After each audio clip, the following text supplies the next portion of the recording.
Hello everyone, welcome back to my channel Babita Sharma online Sanskrit classes.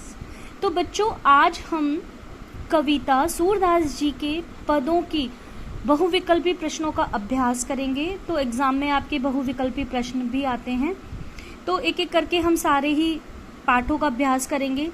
तो देखो, इस तरह से आपका काव्यांश आएगा और काव्यांश के नीचे क्वेश्चन आपको दिए हुए होंगे, और कई बार बिना काव्यांश के भी आपके बहुविकल्पी क्वेश्चन आएंगे। 2 मार्क्स के वो अलग से आएंगे, 5 मार्क्स के इसमें से आएंगे। तो देखिए, पहला जो क्वेश्चन दिया हुआ है, काव्यांश के आधार पर बताइए कि बड़भागी किसे कहा गया है। 4 ऑप्शन है आपके पास, उद्धव को, कृष्ण को, गोपियों को या इनमें से कोई नहीं। तो गोपियां किसे कहती हैं बड़भागी? उद्धव को कहती हैं, तो आप उद्धव पर टिक करें। प्रश्न 2, गोपियां कृष्ण के प्रेम में किस प्रकार डूबी रहती हैं? जैसे चींटी गुड़ से चिपक जाती है, पत्तों की भांति, अनुभूति की भांति, उपरोक्त में से कोई नहीं। तो आपने पढ़ा था ये, गुड़ चाटी जो पागी, तो ये वाला इसका आंसर आ जाएगा। प्रस्तुत पद्यांश किस पाठ से लिया गया है? इसके कवि का नाम बताइए। राम लक्ष्मण परशुराम संवाद तुलसीदास जी, कन्यादान ऋतुराज, पद सूरदास या अट नहीं रही है निराला। तो आपने पढ़ा है ये सूरदास।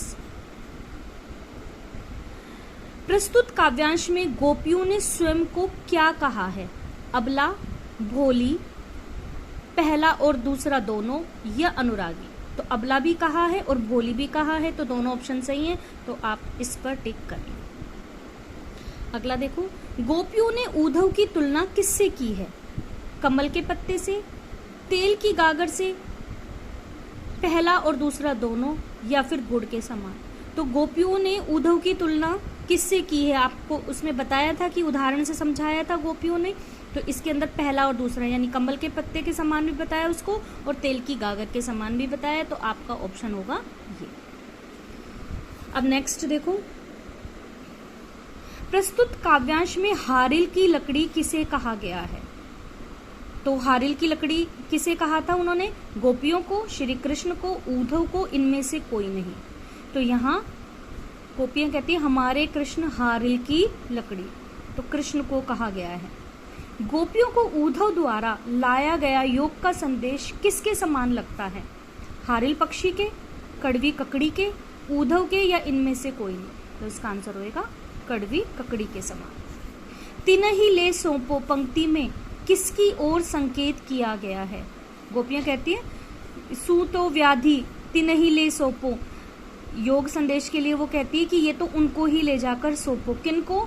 जिनका मन चक्री के समान चंचल है, जिनका मन स्थिर है, जो योग का संदेश देते हैं, या उपरोक्त में से कोई नहीं। इसका आंसर होगा फर्स्ट वाला कि जिनका मन चक्री।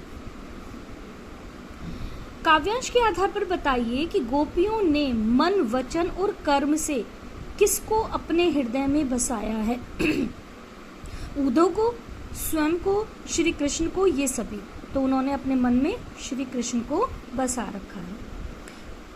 देखिए, गोपियों ने अपने मन को कैसा बताया है? चंचल, अस्थिर, स्थिर या ये सभी। तो गोपियां कहती है ना हमारा मन तो स्थिर है श्री कृष्ण में, इसलिए हम केवल श्री कृष्ण से ही प्रेम करते हैं। अब आगे देखो,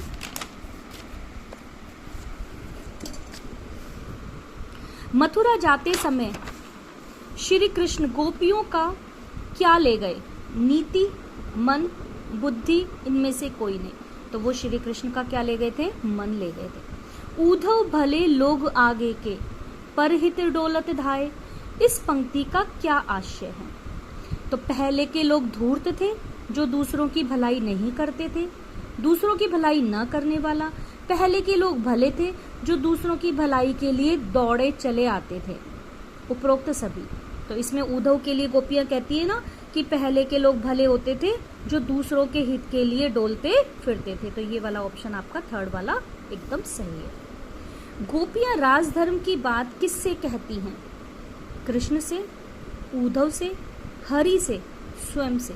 तो देखो, कृष्ण से तो वो बात कर नहीं रही थी ना, हरि और कृष्ण एक ही बात है, स्वयं से भी नहीं गए। किसको कह रही थी? वो उद्धव को कह रही थी, उद्धव को बता रही थी कि राजा का धर्म क्या होता है। गोपियां उद्धव की बात सुनकर निराश क्यों हो गई? क्योंकि उद्धव श्री कृष्ण के आने का समाचार लाए थे, क्योंकि उद्धव उनके लिए श्री कृष्ण द्वारा भिजवाया गया योग का संदेश लेकर आए थे, क्योंकि उद्धव श्री कृष्ण से मिलन की सूचना लाए थे, उपरोक्त सभी। तो ये दोनों तो सही है नहीं, तो इसी में से आप लिखोगे क्योंकि उद्धव उनके लिए श्री कृष्ण द्वारा भिजवाया गया योग का संदेश लेकर आए थे, इसलिए वो यह सुनकर बहुत निराश हो गई। गोपियों ने श्री कृष्ण को राजा के कौन से कर्तव्य बताए हैं कि राजा का क्या कर्तव्य होना चाहिए? राजा किसी भी स्थिति में प्रजा को परेशान नहीं करता, प्रजा को दुखी नहीं करता, अन्याय का विरोध करता है, उपरोक्त सभी। तो देखो कि राजा किसी भी स्थिति में प्रजा को परेशान नहीं करता, प्रजा को दुखी नहीं करता, अन्याय का विरोध करता है, ये सारे ही ऑप्शन उन्होंने बताए हैं, यानी राजा का धर्म बताया। अब आगे देखो, कुछ प्रश्न और दिए हुए हैं। उद्धव द्वारा दी गई योग संबंधी शिक्षा को गोपियां कैसा बताती हैं? कि उद्धव ने जो उनको योग संदेश दिया था उन्हें वो क्या बता रही है? हारिल की लकड़ी के समान, गुड़ के समान मीठी, राजधर्म योग्य, या कड़वी ककड़ी के समान। तो उनको गोपियों को उद्धव की बातें किसके समान लग रही हैं? योग की बातें कड़वी ककड़ी के समान। गोपियों के अनुसार किसने राजनीति की शिक्षा प्राप्त कर ली है? कंस ने, नंद ने, श्री कृष्ण ने, उद्धव ने। तो इसका उत्तर होगा कृष्ण ने। आगे देखो, गोपियों को उद्धव का शुष्क संदेश पसंद न आने का मुख्य कारण था। क्या कारण था? उनको क्यों नहीं संदेश पसंद आया? क्योंकि उद्धव के कठोर शब्द एवं अति कटु व्यवहार, उद्धव के वाक्पटुता की कमी एवं हृदयहीनता, गोपियों का प्रेम मार्ग के स्थान पर ज्ञान मार्ग को पसंद करना, गोपियों का ज्ञान मार्ग के स्थान पर प्रेम मार्ग को पसंद करना। तो इसका आंसर होगा ये कि गोपियां जो थी वो ज्ञान की अपेक्षा प्रेम को महत्व देती थी, इसीलिए उन्हें उद्धव का ये जो संदेश था वो पसंद नहीं आया, क्योंकि वो श्री कृष्ण से प्रेम करती थी। अब देखो, कृष्ण द्वारा चुराई गई अपनी किस वस्तु को गोपियां वापस लेना चाहती है? माखन, धन, दही या मन? तो वो कहती है ना, हमारा मन हमें वापस चाहिए। सूरदास के पद अबला हम भोरी गुर चाटी जो पागी से, गोपियां क्या कहना चाहती है? कि हम भोली हैं, चींटी और गुड़ हैं। जैसे चींटी गुड़ ले जाते नहीं थकती, हम भी नहीं थकते। चींटी गुड़ पर अपने प्राण त्याग देती है। भोली गोपियां कृष्ण के प्रेम में डूबी हैं, जैसे चींटी का गुड़ से प्रेम है। तो इसका आंसर होगा ये बात। गोपियां श्री कृष्ण को किसके समान मानती हैं? किसके समान मानती है वो? हारिल की लकड़ी के समान, राजगुरु के समान, कमल के पत्ते के समान, तेल की गागर के समान। तो कहते हैं हमारे हरि हारिल की लकड़ी, हमारे हरि जो है वो हारिल पक्षी की लकड़ी के समान है। गोपियों के अनुसार श्री कृष्ण ने किस मर्यादा का पालन नहीं किया?